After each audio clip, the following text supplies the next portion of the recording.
إن الحمد لله نحمده ونستعينه ونستغفره ونستهديه ونعوذ بالله من شرور أنفسنا وسيئات أعمالنا.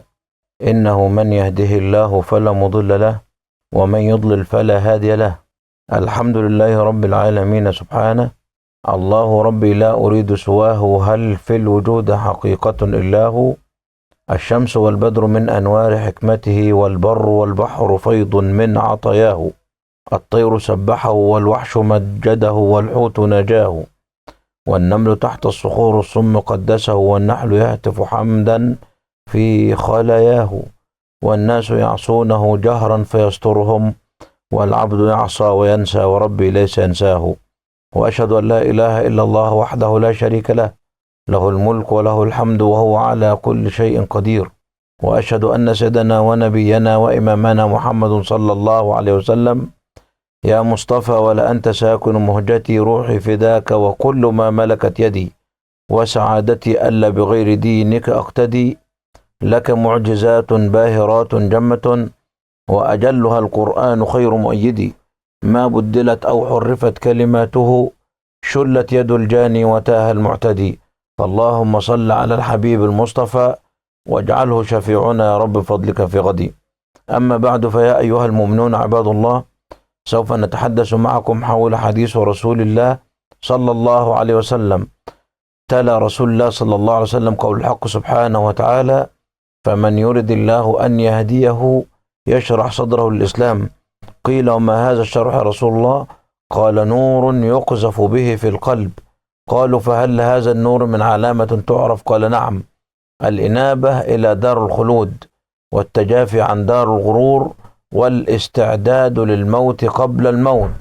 يحدثنا رسول الله صلى الله عليه وسلم في هذا الحديث الشريف حول سبيل سعادة المسلم في الدارين، في الدنيا وفي الآخرة.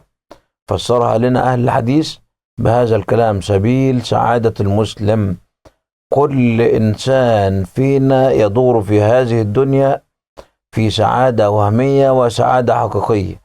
البعض منا يظن أن السعادة في المال وفي المنصب وفي الشهرة. البعض منا يظن أنها سعادة، ولكنها سعادة وهمية.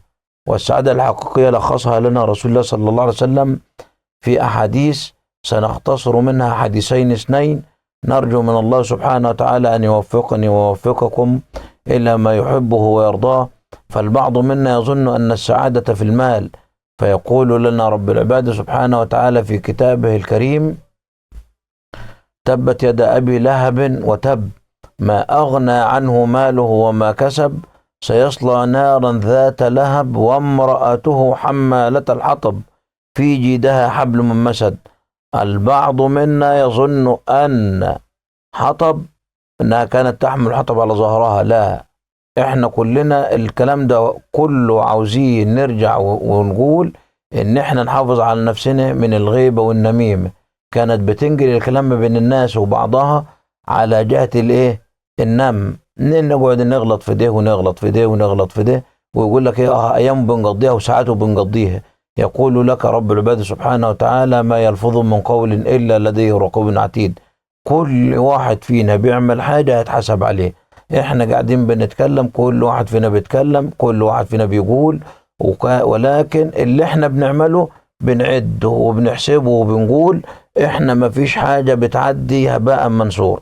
فنرجو من الله سبحانه وتعالى أن يوفقني ويوفقكم، وأن نرجو منه السعادة إلى الله سبحانه وتعالى، وأن يوفقني ويوفقكم للعمل الصالح. فيقول لك رب العباد سبحانه وتعالى: ويل لكل همزة لمزة، الذي جمع مالا وعدده، يحسب أن ماله أخلده، كلا لينبذن في الحطمة، وما أدراك ما الحطمة. المال مش نافع حد، ولا نافع صاحبه، ولا نافع، بس انت هتنسئل عنه. فازاي ان هو سعادة وانت مش قادر تسعد بنفسك؟ كان هناك بعض من الممثلين في الستينات ولا الخمسينات، واحد منهم قال لك ايه: أرجو من الله سبحانه وتعالى أن يعطيني مالا ويأخذ مني الصحة.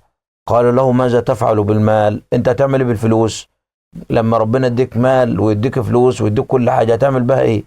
قال لك: إن أعطانا الله سبحانه وتعالى مال هصرف نصه على المرض واصرف نصه على ان احنا نتفسح وناكل ونشرب حاجات جميلة كده.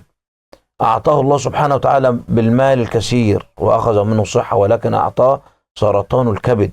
سرطان الكبد في الستينات أو في الخمسينات كان ملوش علاج، أو مرض نادر وكان جامد على صاحبه، فكان يمنع الدكاترة، منعوه من كذا حاجة ومن كذا شيء بسبب إيه؟ إن إحنا مفكرين إن الدنيا مال، ومفكرين ان الدنيا سعادة، ولكن السعادة سعادة وهمية، ولكن السعادة الحقيقية لخصها لنا ولا رسول الله صلى الله عليه وسلم، لخصوها لنا في حاجات كتير. فاحنا عاوزين بس السعادة التانية اللي البعض منا مفكرنا سعادة، المنصب. الواحد فينا اول ما يقعد على كرسي او يتنصب على كرسي او يتنصب في منصب او يبقى رئيس مجموعة او رئيس شيء او رئيس فرقة او رئيس في عمله او رئيس في اي مكان، تلاقيه يقول لك انا احكم ولا احكم، يعني انا بقيت كبير نفسي، بقيت كل حاجة. طب انت في الاخر ما انت هتتحاسب.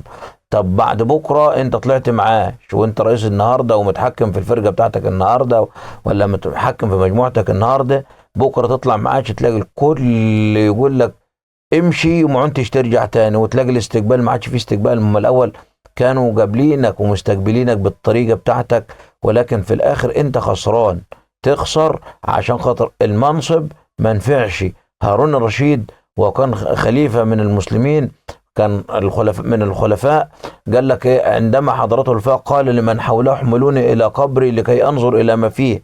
وعندما وصل إلى قبره بكى وعلى بكائه، ثم تلا قول الحق سبحانه وتعالى: ما أغنى عني مالية هلك عني سلطانية، ما أغنى عني مالية هلك عني سلطانية، ما أغنى عني مالية هلك عني سلطانية. ثم رفع وجهه إلى رب العباد سبحانه وتعالى وقال: يا من لا يزول ملكه ارحم من قد زال ملكه، يا من لا يزول ملكه ارحم من قد زال ملكه. فلذا قال لنا رسول الله صلى الله عليه وسلم: فمن يرد الله أن يهديه يشرح صدره الإسلام. قيل: وما هذا الشرح رسول الله؟ قال: نور يقذف به في القلب. قالوا: فهل هذا النور من علامة تعرف؟